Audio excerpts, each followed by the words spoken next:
यहाँ पे जो कार्य नहीं हुए हैं, मैं ये नहीं कहता लाइव आ रहा ऐसा है कि वो समझे चाहे न समझे। सोनी जी मैदान में आ चुके तो हाँ, तो हम लोग महिलाएं मैदान में आ चुके हैं। अभी 27 तक सोनी जी को समझा देंगे। हाँ, ये बिल्कुल पक्का ये कोई समझाने वाला आज तक आया ही नहीं, किसी ने समझाया पाएगा, निर्दलीय चला जाएगा। और चूंकि मैं राष्ट्रीय संरक्षक होने के नाते से मैं तो अब रोज यही करूँगा, डेली बैठ के यही करूँगा। उन लोगों को की बात को पहुँचाऊंगा। अच्छा करोगे अच्छी बात पहुँचाऊंगा, गलत करोगे गलत बुरा पहुँचाऊंगा। हमारी किसी से रिश्तेदारी नहीं, हमारी किसी से कोई विरोध भी नहीं, हमारा दोस्ती है। निर्दलीय तो लड़ सकते हैं ना, बात निर्दलीय की महिलाओं से आपके जो कर्म है काले कारनामे हैं उनको हम उजागर करेंगे भाई। हम कमियां देख रहे हैं, पब्लिक में लाएंगे। पब्लिक के बीच जाते तो कमियां मिलती है ना जी, पब्लिक के बीच जाते हैं तो कमियां मिलती है ना, तब तो कहा जा रहा है। ये जो बड़े बड़े नेता हैं ये कहाँ जान रहे, वो तो कार्यालय के चक्कर लगा मीटिंग करते हैं, सिर्फ मीटिंग में आ जाओ। अब किसी महिला के पास पैसा नहीं है तो कहाँ से पहुंच जाएगी? नहीं, पैसे की यहाँ बात नहीं है। नहीं, महिलाओं को भी बुलाते हैं ना। नहीं, महिलाओं को बुलाते, ये बात हम आपकी सहमत मानते हैं। को बुलाने का मकसद तो उनको बुलाते तो उनको सम्मान दीजिए। उनकी पार्टी का काम है, वो अपना काम नहीं है। हमारा मतलब ये है, हमारा कि मतलब हम महिलाओं को सम्मान मिले ना। नहीं, सम्मान की छोड़िए, सम्मान पर हम उनके अधिकार और उनके जो अधिकार है उसके लिए लड़ाई लड़ रहे हैं। उनके अधिकारों को उनको बताना है और साथ में क्या जातियाँ हो रही है, हमारा आज का विषय ये है उनको पहुंचाना है। हाँ, तो हम कोई उनको बुलाने थोड़ी जाएंगे कोई मीटिंग, हम अपना लाइव अपने घर में घर पहुंचाएंगे। हम उनके घर तक जाएंगे, खुद जाएंगे कि आपको ये करना चाहिए, नहीं करना चाहिए। ये हमारे वो जो हमारे पास पैसा नहीं है मीटिंग है, वो तो उनका अपना स्वार्थ है, पार्टी का एजेंडा है। हमारा कहने का मतलब ये है, हमारे साथ क्षेत्र में हम अपने घर से सुधार करना शुरू करें, तब धीरे धीरे अपने उत्तर प्रदेश में सुधार होगा, फिर अपने अपने महल्ले में होगा। तो हमें अपने घर से सुधार करना चालू करना चाहिए भाई। इससे पहले मैं मैदान में आई, आज मैं आपके पास बैठी हूँ, आज ये सोशल वर्क कर रही हूँ, दुनिया भर के लोग मुझे जान रहे हैं। ये कैसे जान रहे हैं? कि आपकी कर्मठता है, आपके काम है, आपका मेहनत भी है, सब चाहती है, सब जगह मिलती है, सबके दुख में शरीक होती है नहीं, और उनके जो क्षेत्रीय समस्याएं हैं उसका समाधान करती हैं। आप कैंप लगवाती हैं, कैंप में जो काम सरकार का है वो तो काम आप कर रहे हैं कि ये वृद्धा पेंशन का है, ये अब आपने बोला सही ये बात। आपका वो कैंप लग रहा है, ये अभी वो क्या कैंप लगवा रही है, जो वोटर लिस्ट वाला स्वास्थ्य योजना वाला लगवा रहे हैं, लोगों को लाभ दिलवा रहे हैं। ये तुम्हारा ये जो उज्ज्वला योजना का सरकार का काम है, आपने उसमें सहयोग किया। मतलब सरकार से जो भी वो सुविधाएं मिलती हैं पब्लिक को, वो नहीं मिली। पब्लिक को पता ही नहीं है। पब्लिक को पता ही नहीं है। काम आप करती हैं, उनको जाके बताती है कि भाई ये सरकार लाई है, इसको आप लीजिए, क्योंकि वहाँ जो बैठे घाग हैं वो सब वही चट कर जाते हैं, वहाँ तक आते हैं। तो ये तो आप एक जन जागरण कर रही हैं कि मतलब सरकार की नीतियों को पब्लिक तक पहुँचा रही है। आपके जो आपको कौन सी सुविधाएं सरकार दे रही है, क्या तुमको नहीं मिल रहा है, तमाम वो कौन सा कार्ड बनता है, ये इसको आयुष्मान कार्ड हमने बनवाए, तमाम कार्ड मैंने बनवाए, तमाम उनके जो सरकार से मदद मिलती हैं वो मैंने कार्ड बनवाए, मुख्यमंत्री के उससे निधि से लेबर कार्ड मैंने बनवाए, सरकार बीमारियों को सब दिलवाती है। कुल मिला के हमारा अब की इस बार का प्रश्न ये है, जो हमने आपसे भी भाई चुनाव की बात की, चाहे वो बीजेपी हो, चाहे वो सपा हो, चाहे बसपा हो, ये अपना ये घिनौना कृत्य बंद करें। घिनौना कृत्य क्या बंद करें? भले लाइव पटेल अगर हमारी योगी जी भी बात सुन रहे हैं, मुझे कोई दिक्कत नहीं है। मैं जो कह रही हूँ वो सच्चाई के साथ कह रही हूँ। मेरा बस विशेषकर ये कहना है कि इस 171 पश्चिमी विधानसभा क्षेत्र में एक वर्ग, एक समाज को छोड़कर अन्य तमाम वर्ग और समाज के लोग रहते हैं, जो उचित हो, जो उस काबिल हो। मैं ये नहीं कह रही हूँ, उस व्यक्ति को अब की टिकट वितरण किया जाए विधायकी का, इसके लिए मैं आवाज़ उठा रही हूँ अभी से। मैंने एक लिस्ट भी बनाकर रखी है कि जो प्रतिष्ठित व्यक्ति हैं हमारे पास कुछ, जिनके मैंने क्षेत्रीय जो कुछ काम करते हुए नज़र आ रहे हैं, उनके नाम लिखे हैं, वो मैं अगली वीडियो में आपको प्रकाशित करवाऊँगी, बताऊँगी कि भाई हर समाज से एक एक व्यक्ति को देखो, उनके बैकग्राउंड देखो कि वाकई वो चुनाव लड़ने लायक है कि नहीं। ये जनता सर्वे करके जब लाइव देगी तभी तो उस हिसाब से टिकट वितरण होगा। तो हमारे कहने का मतलब है कि अगर काफ़ी दिनों से अब तक अगर यहाँ महिला को टिकट नहीं हुआ, हम सभी पार्टियों की बात कर रहे हैं, तब तो कोई भी पार्टी एक महिला को यहाँ से टिकट पे उतारे। अब जैसे पिछले बार मान लो सहाना सिद्दीकी को कांग्रेस ने उतारा था, बहुत अच्छी बात है, एक महिला दी उन्होंने। मैं मतलब ये नहीं कह रही हूँ, वो चाहती तो पुरुष को भी उतार सकती थी, उससे पहले और कोई पुरुष उतरे थे, उन्होंने टिकट का वितरण सही किया, जो मैंने देखा महिला को गलत टिकट नहीं दिया। करूँ। एक महिला को टिकट दिया। आप बताइए बीजेपी की ये कमी नहीं है क्या? बिल्कुल बिल्कुल सही कह रही हैं। मैं बुराई नहीं कर रही हूँ, जो यहाँ मैं ये नहीं चाहती हूँ कि बीजेपी 171 पश्चिमी विधानसभा से क्षेत्र अब की सीट हारे। बीजेपी में कमी नहीं है, बीजेपी में एक बहुत बड़ी अच्छाई ये है, उनकी नीतियों में कमी है, मैं नीतियों का विरोध करती ये हूँ। तो अच्छाई क्या है हाँ कि जो दूसरे दलों से लोग आते हैं हाँ, उनको टिकट दे देते हैं। उनको सर पे बैठा लेते हैं, अच्छा जो दूसरे दलों से आते हैं। अच्छा। हाँ, वो नहीं देखते हैं कि इसकी सेवाएं भारतीय जनता पार्टी में क्या है, हाँ, बस वो है। और जो चटाई बिछाने का काम करते हैं अब तक। उसको नहीं। अच्छा हाँ, दूसरा बात, इतने करवट नेता हैं आपके साथ। मैं सोनी शुक्ला अपने लिए व्यक्तिगत नहीं कह रही है कि सोनी शुक्ला को टिकट दे दो या सोनी शुक्ला टिकट के लिए बहुत परेशान है। सोनी शुक्ला कतई नहीं परेशान है टिकट के लिए। सोनी शुक्ला जीते या ना हारे, हम जनता को इतना मजबूर कर देंगे तो हमें जब जरूरत होगी तब निर्दलीय उतर लेंगे। अच्छा, और एक बात बताएं आपको, भारतीय जनता पार्टी में एक खूबी और देख लीजिए, हाँ जो चुनाव जीतते हैं हाँ उनको कुछ नहीं है, हाँ लेकिन जो चुनाव हारते हैं हाँ, उनके लिए गनर और सारी व्यवस्था है। पब्लिक ने हरा दिया, हाँ, उनके लिए सारी सुविधाएं हैं उनके पास। तो ये गलत है ना? वो उनके बहुत ही करीबी हैं उनके। हाँ यहाँ तक कि एक तो सज्जन डिप्टी सीएम बन गए, हाँ, आपको तो पता ही होगा, हाँ। डिप्टी सीएम बन गए। वो तो पता है, पब्लिक ने उसको नकारा तो आपने अपना लिया उनको, अपना लिया। क्योंकि वो उनकी वो बीजेपी भी जो है उनकी वो व्यक्तिगत पर्सनल जागीर है ना, उसको पब्लिक से नहीं तो बीजेपी अगर जागीर वाला काम करेगी तो बीजेपी का हर घर में, जैसे हर घर मोदी हुए थे, ऐसे हर घर में विरोध होना शुरू हो जाएगा। वो तो होगा। मैं ये कहना चाह रही हूँ, और नहीं तो बीजेपी पार्टी अपनी कमियों में सुधार करे। मैं बाई लाइव कह रही हूँ, भारतीय जनता पार्टी को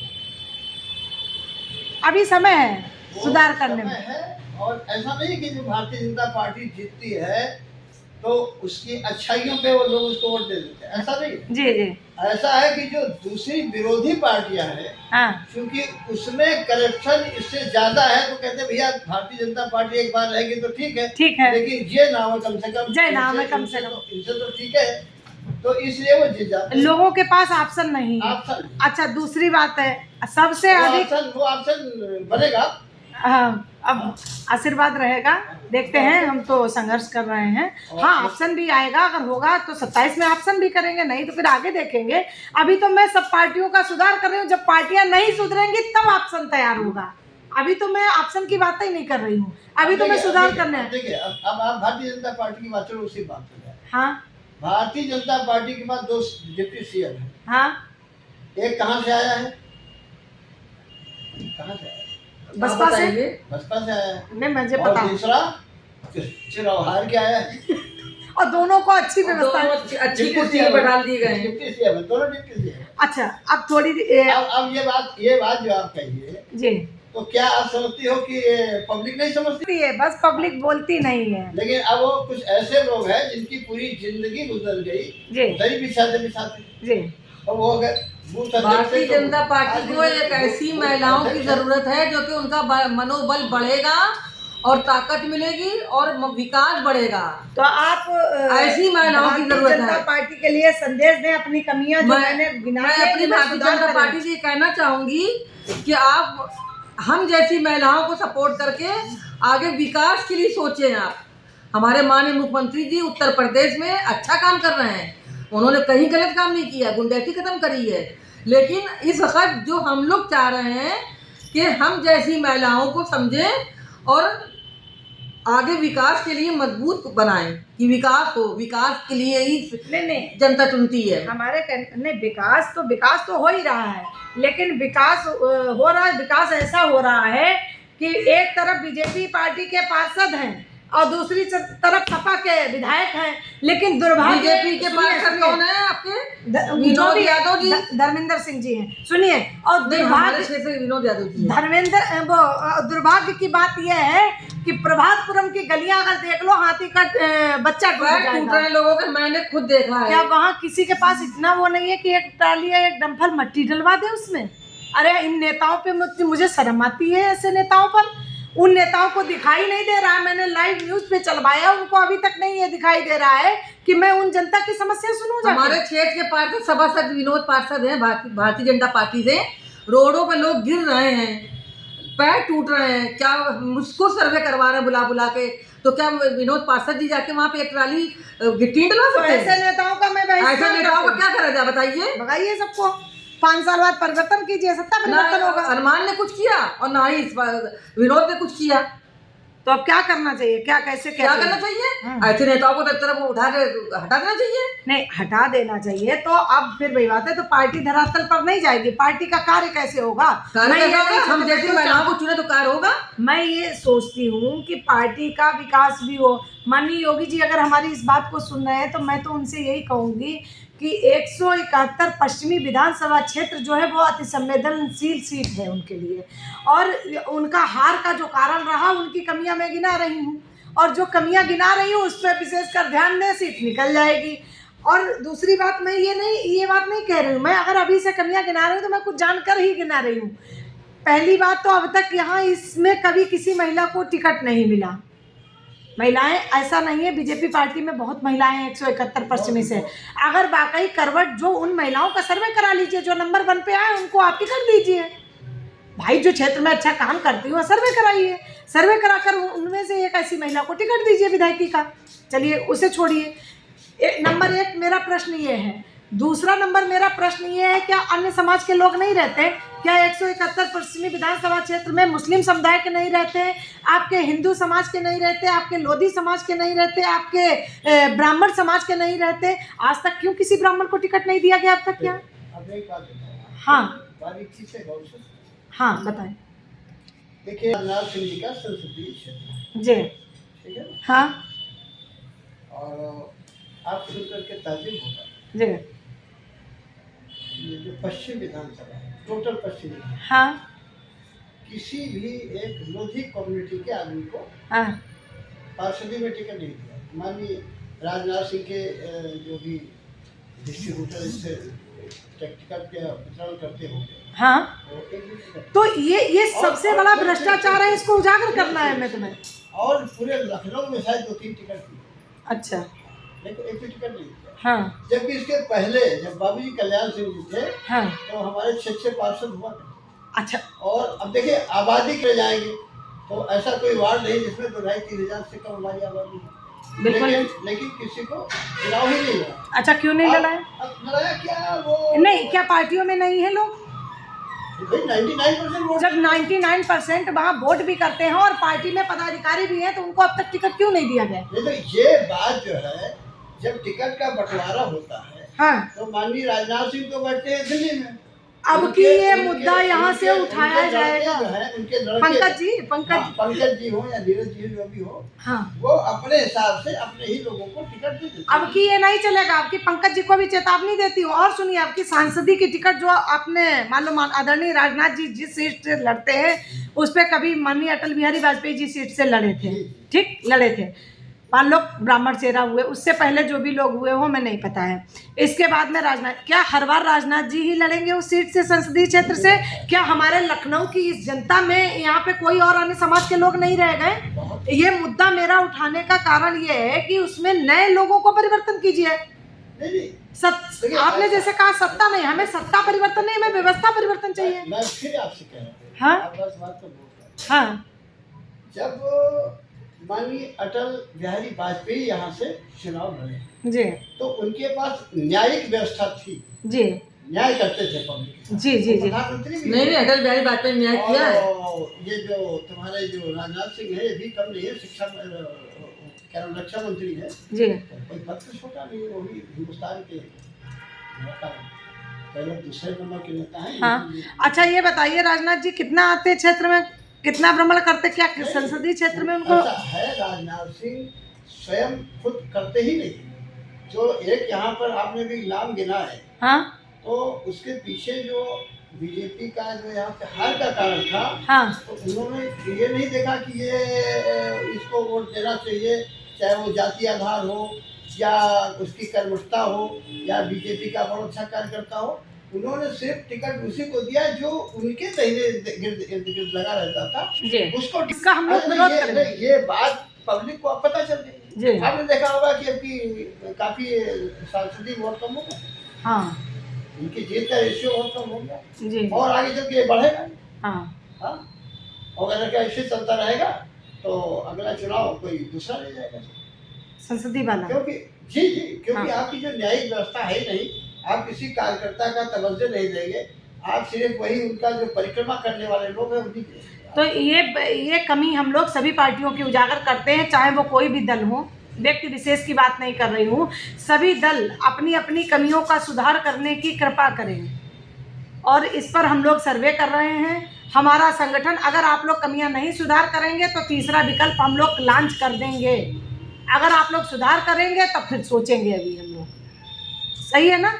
जी, बिल्कुल। और नहीं तो फिर विकल्प क्या करना है, मजबूरी हम लोगों को लॉन्च ही करना पड़ेगा। जी। भाई हमें क्या है, हमें सत्ता परिवर्तन नहीं चाहिए, हमें व्यवस्था परिवर्तन करना है जी। और हमें राष्ट्र के लिए बात करना है। एक नई उसके नए कदम परिवर्तन की ओर हमें चलना है, नए युग की तरफ चलना है। तो नए युग में सभी सर्व समाज के लोगों को लेकर हमें चलना है। तो वो काम तो ये आप ही कर सकती हैं, बाकी तो और मुझे नहीं लगता कि यहाँ पे ऐसे भी कोई लेडी है, कोई पुरुष है जो इस पश्चिमी विधानसभा क्षेत्र के अंदर जी, इस तरह की बेबाक टिप्पणी करके जो है लोगों को संदेश दे और कुछ करे। तो मेरा तो उद्देश्य यही है कि मैं इसीलिए मैं टिप्पणी देती हूँ और लोगों की कमियां उजागर करती हूँ। और मेरा व्यक्ति विशेष किसी से कोई लड़ाई झगड़ा नहीं है, लेकिन अगर आप मेरी जो संस्था काम करती है वो जीते हुए जनप्रतिनिधि, चाहे वो किसी भी पार्टी या दल से हों, हर उनकी गलत बात का विरोध करती है। उनके दायरे में काम आता है, उनके दायरे कार्य क्षेत्र में, चाहे वो सांसद हो, चाहे विधायक हो, चाहे वो पार्षद हो, अगर वो क्षेत्र में काम नहीं करेंगे, जनता के हित में काम नहीं करेंगे, तो सिर्फ जनहित एक ऐसा संगठन है उसका विरोध करने का कार्य करती है। बस देखिए, ये मैं आपसे कहूँगा, आप राष्ट्रीय जनहित सर्व समाज कल्याण समिति जो है वो राष्ट्रीय अध्यक्षा है जी आपकी जो सोच है जी कुछ दूसरे लोगों से बिल्कुल अलग है। जी आपका ये मानना है कि जैसे नहीं लोग कहते हैं कि वो दो लाइनें किसी कवि ने कही है जी कि जो होता है वो होने दो, जी ये कायरपूर्ण कथन है और जो हम चाहेंगे वो होगा, इन शब्दों में जीवन है। अब हमने देख लिया है, ठीक है होने दो, हमारा क्या जाता है भाई, हमको नहीं तो हमें देखना नहीं, मैं भी इंसान हूँ। तो सवाल इस बात है कि आप चूंकि देख रही है समाज को, उस पर लड़ना, उस बात को उछालना, ये आपकी एक अच्छी आदत है। हमारे लिए बहुत और कठिन इसके संघर्ष लिए है। आप इसके लिए आप लड़ रही हैं, तो हमें लगता है कि आपको कामयाबी मिलेगी। और ये समझ रहे हैं कि हम लोगों को बेवकूफ़ बना रहे हैं और लोग बेवकूफ़ बन रहे हैं। ऐसा नहीं है। लेकिन ये आप लोगों को ये बताएंगे कि देखो तुम भाई बेवकूफ़ बनाए जा रहे हो, अब तो कम से कम समझ जाओ। हाँ तो समझ जाओ। और ये हर समाज और हर वर्ग के लिए मेरे लिए संदेश है। मैं व्यक्ति विशेष की नहीं बात कर रही हूँ। हर पार्टियों को ये सोचना चाहिए कि हमें किस तरीके से हमें क्षेत्र में टिकट वितरण करना। एक तो मैं हर पार्टियों के इस खिलाफ मैं आवाज़ उठाती हूँ कि टिकट जो भी वितरण करें आपकी 27 में तो सही ढंग से, सही सिस्टम से करें, और नहीं तो आपकी प्रत्याशी जो है तो उसको बात जो है समान भागीदारी की तो है। हाँ, भागीदारी सबको जो है बराबर की। और दूसरी चीज, स्त्री और पुरुष एक दूसरे के पूरक हैं तो समानता का अधिकार है। तो हमें लग रहा 50-50 होना चाहिए। भाई महिलाएं पुरुष से पीछे नहीं है, नहीं, तो जब नहीं है तो आप 50-50 करिए ना। 33% में क्या है, बिल्कुल बिल्कुल है ना? और उसमें क्या होगा। और दूसरी चीज सर्व समाज और के, ये मेरा ख्याल ये आपकी आवाज़ नहीं, ये आम महिलाओं की आवाज़ है। आपकी आवाज़ आप महिलाओं की आवाज़ है और इस बात को आप आगे बढ़ाएंगे कि हर पार्टी महिलाओं की जो है वो भागीदारी बढ़ाए, जी 50% करे। उसमें दलित महिला होगी, कोई भी हो, उससे मतलब नहीं। की महिला होगी, सब में, हाँ और अगर ऐसा नहीं करेगी तो जो दल महिलाओं को सबसे ज्यादा टिकट करेंगे, हाँ महिलाएं उसी दल को सबसे ज्यादा वोट करेंगी जी। जी। और नहीं अगर वो करते हैं तो फिर उसके लिए रास्ता निकाला जाएगा, तीसरा रास्ता निकाला जाएगा और क्रांति आनी है, सुनामी आएगी एक बार, बिल्कुल। यही है ना। और इसी के साथ मैं पूर्ण विराम लेती हूँ और मैं आप सबको संदेश देना चाह रही हूँ, अगर मेरी ये बातें अच्छी लगी हों, समाज हितकर हों, तो आप लोग इसको आगे बढ़ाइए और सभी दलों के पास पहुँचनी चाहिए। इस आवाज़ को सभी दलों तक पहुँचाइए आप लोग सोशल मीडिया के माध्यम से, ताकि वो लोग सुन सकें और अपनी कमियों का सुधार कर सकें। और उसमें सभी, चाहे ब्राह्मण हो, चाहे क्षत्रिय हो, चाहे शूद्र हो, चाहे वैश्य हो, चाहे किसी भी समाज से लोग हों, उनका सबका सम्मान और उनको सबका अधिकार मिलना चाहिए। उनके अधिकार के लिए उनके पार्टी की जो व्यवस्थाएं हैं, उनकी नीतियों का मैं विरोध करती हूँ और व्यवस्था को सुधार होना चाहिए। इसी के साथ मैं आप सबको प्रणाम करती हूँ और अगली कल चर्चा फिर होती है किसी विषय पर। जय हिंद, जय भारत।